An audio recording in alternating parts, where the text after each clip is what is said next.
আমি বরাবরই রান্না করতে ভীষণ ভালোবাসি। বিভিন্ন ধরনের রান্না করতে আমার খুব ভালো লাগে। আজকে যে রান্নাটা আমি করছি সেটা হচ্ছে ইনস্ট্যান্ট রাবড়ি। এখানে আমি একটা ইনস্ট্যান্ট রাবড়ির প্যাকেট নিয়ে নিয়েছি, যেটাকে আমি এখন কেটে নিয়ে একটা বাটির মধ্যে ঢেলে রাখছি। এরপর আমি ওভেনে একটা কড়াই বসিয়ে নিলাম। কড়াই বসানোর পর এখানে আমি 500 ml একটা দুধের প্যাকেট ঢেলে নিচ্ছি।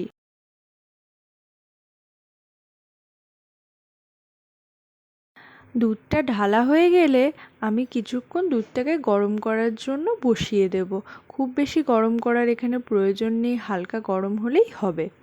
তারপর দেখো এখানে আমি ওই রাবড়ির মিক্সটা ঢেলে দিলাম।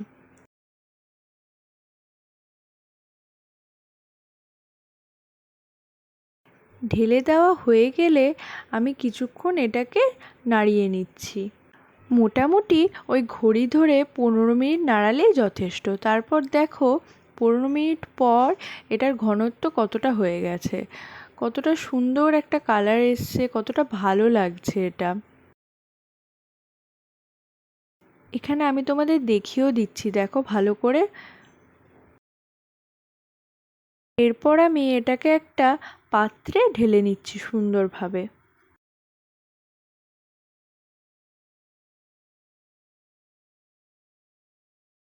পাত্রে ঢালা হয়ে গেলে আমি এর ওপরে একটু আলমন্ড ছড়িয়ে দিচ্ছি। যেহেতু আমার কাছে পিস্তা বাদাম ছিল না, তাই আমি শুধু আলমন্ডটাই দিয়েছি। তোমাদের কাছে থাকলে তোমরা অবশ্যই দিতে পারো। তারপর আমি এখানে একটু স্যাফরনও দিয়ে দিলাম। দেখো কতটা সুন্দর লাগছে এটা দেখতে। তো এখানে তৈরি আমাদের ইনস্ট্যান্ট রাবড়ি। আমার এই রেসিপিটা ভালো লাগলে তোমরা অবশ্যই এটাকে একবার ট্রাই করো।